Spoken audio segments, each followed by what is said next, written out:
Ok, gente, vamos continuar então falando da teologia de Lutero. Bem rapidamente, tá? É claro que, como sempre, é tudo só um passar de olhos. Não tem como a gente se aprofundar em praticamente nada.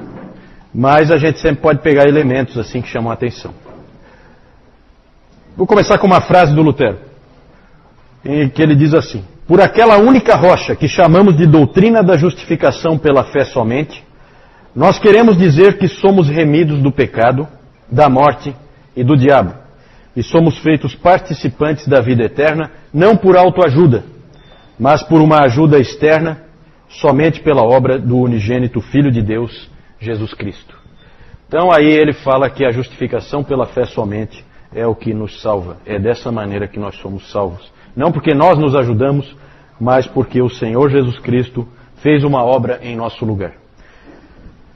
Então, além do sola escritura, que nós já tínhamos visto nele, nós vemos aqui o sola fide, somente a fé, e também sola gratia e solus Christus, também nessa frase nós podemos ver que para Lutero é a mesma coisa. Somente a fé, somente a graça e somente Cristo é tudo a mesma coisa para ele, na cabeça dele.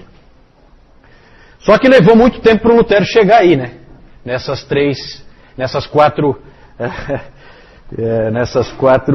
quatro lemas da reforma que a gente conhece, né? Tem mais um aí, mas aí é mais o Zwinglio que contribui com o próximo, que é o Soli Deo Gloria.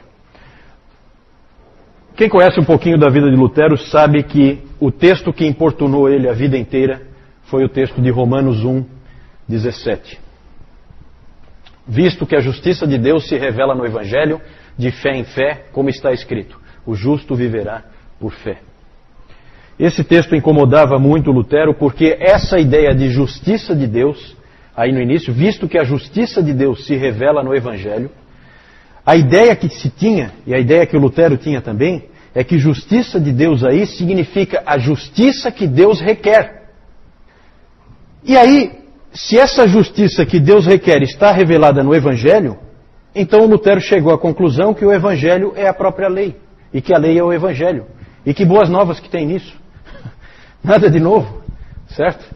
Porque se é a justiça que Deus requer de nós, e que está no Evangelho, então ela é uma outra forma de lei. Isso incomodava Lutero profundamente. Ele tinha crescido com a fé católica, que vocês viram naquele sistema sacramental, lá naquele texto, vocês viram como é que era a fé católica. Que ela dizia mais ou menos o seguinte: dê o melhor de si, faça o possível, faça o que você puder, dê o máximo que você puder, Deus faz a parte dele, você faz a sua. E a sua era o que a igreja mandava você fazer, basicamente, né? Lutero sentia que era impossível você cumprir a sua parte. E ele se perguntava sempre o quanto é o bastante. Ah, dê o máximo possível, mas o quanto é o máximo possível? O quanto que eu tenho que fazer para conquistar a salvação? Isso importunava ele. Ele teve várias crises em relação a isso aí. A primeira, famosa, foi quando ele caminhava, depois de uma das suas aulas de direito, ele estudava direito, ele caminhava pelo campo, e houve uma grande tempestade. E nessa grande tempestade ele achou que ia morrer, porque raios caíam, batiam nas árvores e tal. E ele achou que ele ia morrer. E aí ele prometeu para Santa Ana. Santa Ana era a protetora dos mineiros. E o pai dele era um mineiro, portanto era a santa da família. Ele prometeu para Santa Ana que se ela livrasse ele daquela tempestade, ele se tornaria um monge. E aí ela cumpriu a parte dela, assim dizendo, né? E ele cumpriu a dele, né? E aí ele tornou-se um monge. E um bom monge. Dos melhores. Ele realmente tentou ser o melhor que ele pudesse ser. Fazia tudo o que se esperava de um monge e muito mais. Ele tinha que, por exemplo, se confessar. Só que ele se confessava várias vezes por dia. E aí à noite ele lembrava de alguma coisa que ele não tinha confessado. E aí ele ia acordar o confessor dele, que era um outro monge, mais velho normalmente, para confessar aquele outro pecado que tinha vindo à mente dele. E a ponto do confessor dele se irritar tanto com ele, que chegou... é um fato pitoresco aí, né? O confessor dele chegou para ele e falou assim: Lutero, sai faz alguma coisa realmente ruim, como matar o teu pai, por exemplo, e aí você vem aqui e confessa. Senão vai dormir, rapaz.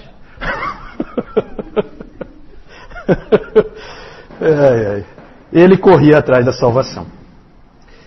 Outra crise que ele teve foi quando ele foi ordenado padre, finalmente, e ele teve que oficiar a sua primeira missa.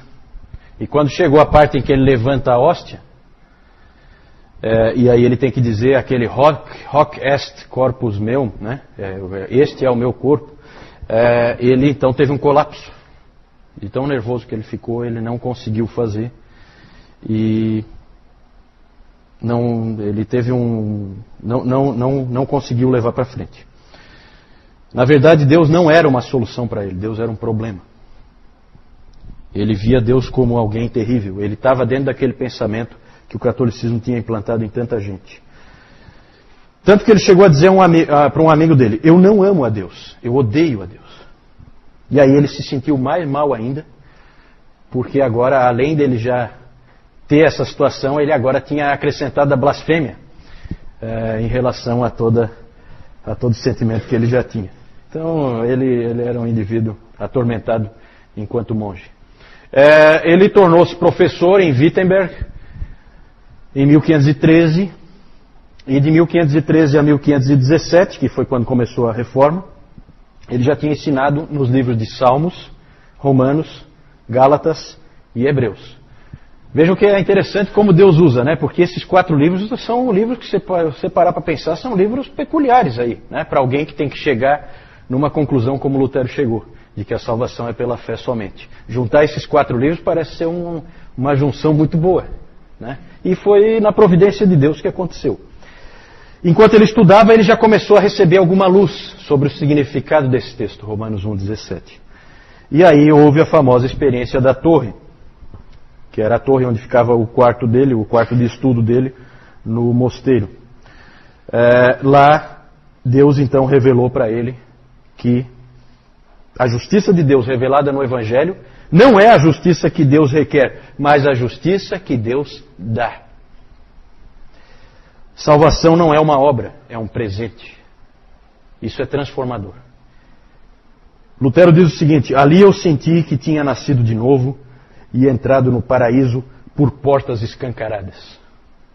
Tanto quanto eu odiei a expressão justiça de Deus, eu agora a amava. Esse entendimento norteou depois toda a vida dele. A linguagem do catolicismo escolástico era: se fizeres isso, receberás aquilo. Agora era diferente. Por que recebeste isso, farás aquilo.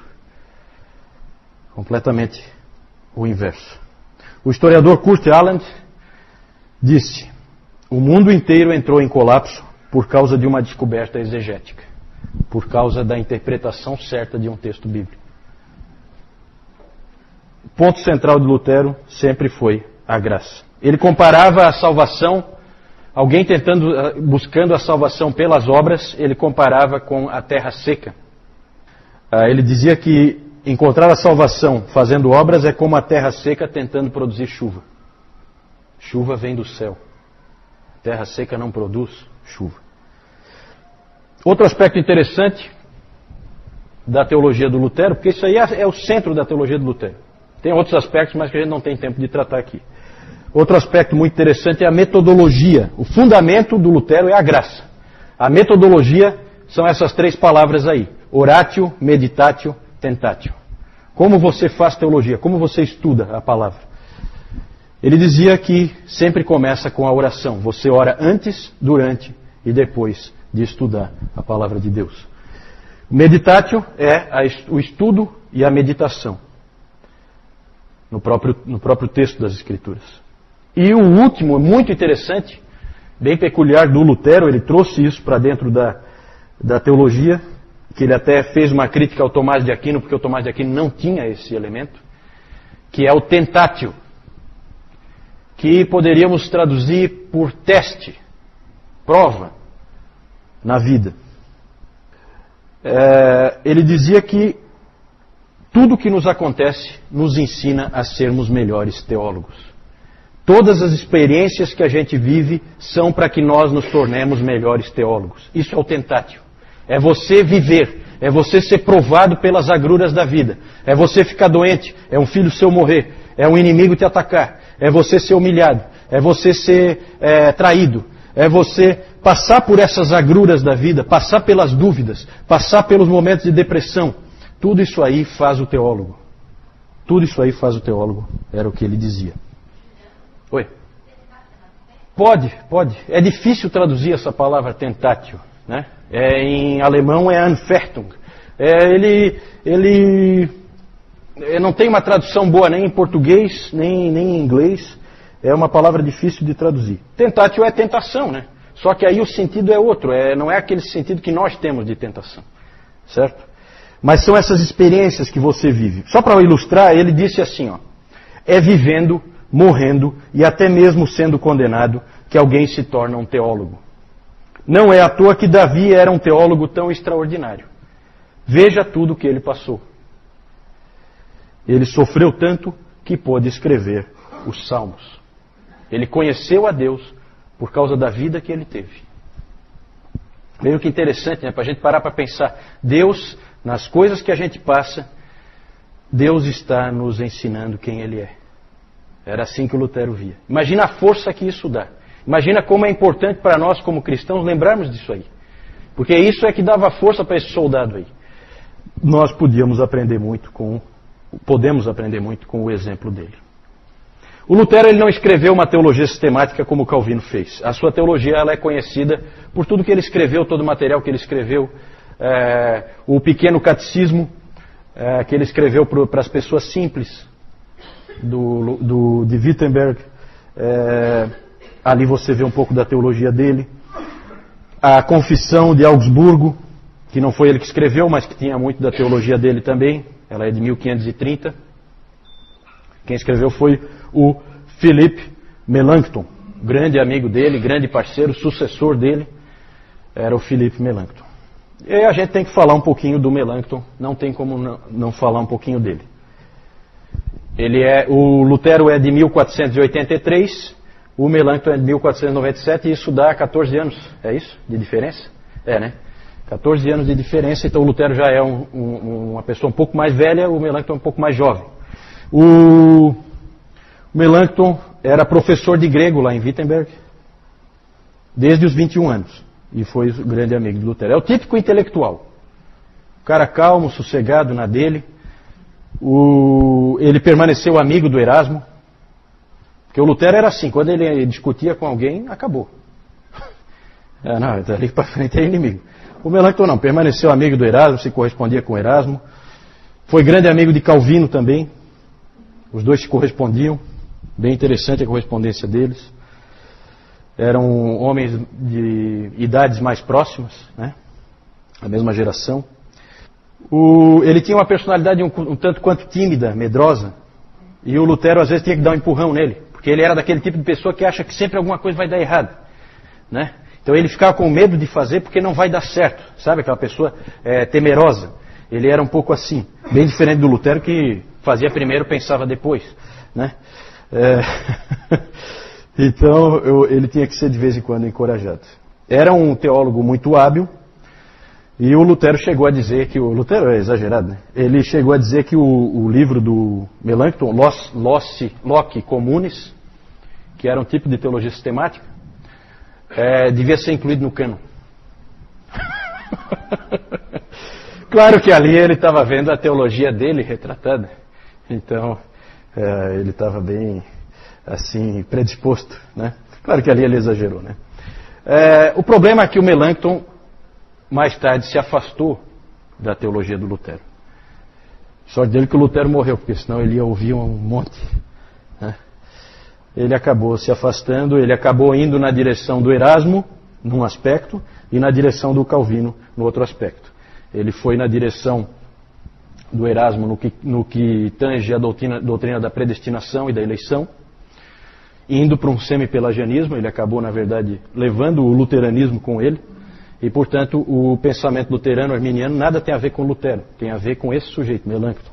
certo? Por isso que eu sempre brinco que Lutero nunca seria um luterano, até porque o Melanchthon ia tomar uma fumada do Lutero, se ele tivesse vivo, que seria uma coisa de louco.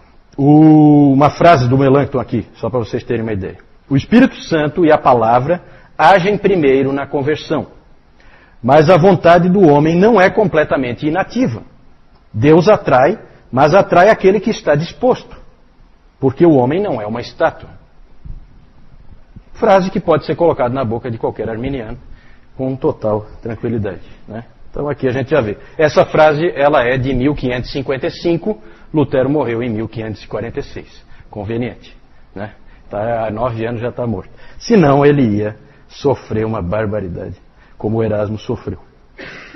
Também ele abandonou a ideia do Lutero, aos poucos, da ideia da consubstanciação. Nós vamos falar depois quando a gente falar do Zwingli. Ele também abandonou a ideia da consubstanciação e acabou indo trazendo o luteranismo para uma ideia da ceia mais parecida com a ideia do Calvino, né?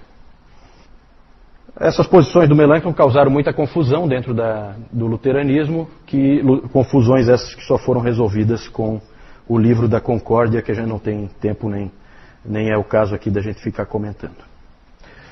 O Melanchthon, de todos os reformadores, ele foi o que mais tentou aproximar os protestantes de volta para a Igreja Católica, foi o que mais manteve conversações. Ele era realmente um indivíduo de personalidade conciliadora, certo? Não gostava de ficar lutando, não é um soldado, né? Já o Lutero é um soldado. Ok, só mostrando para vocês aqui, isso aqui é uma indulgência, o documento, né? Um monte de coisa escrita. Aqui é o Tetzel e a sua feirinha, ele lá falando, vendendo indulgências, certo? Ali vocês veem Lutero, Frederico o Sábio da Saxônia, a Catarina von Bora e o Melanchthon, aqui personagens que a gente falou nessa história. Aqui as 95 teses. Esse aqui é uma cena do filme Lutero, né? Em que aparece aqui o ator pregando as 95 teses na porta da Igreja do Castelo. Dieta de Worms, onde Lutero compareceu perante o emissário do Papa e o Imperador. E aqui o Castelo de Wartburg, foto atual. Aqui a salinha onde ele trabalhava e onde ele jogou o tinteiro, né? Segundo se diz. Ou o diabo jogou o tinteiro nele antes. Aí há controvérsias.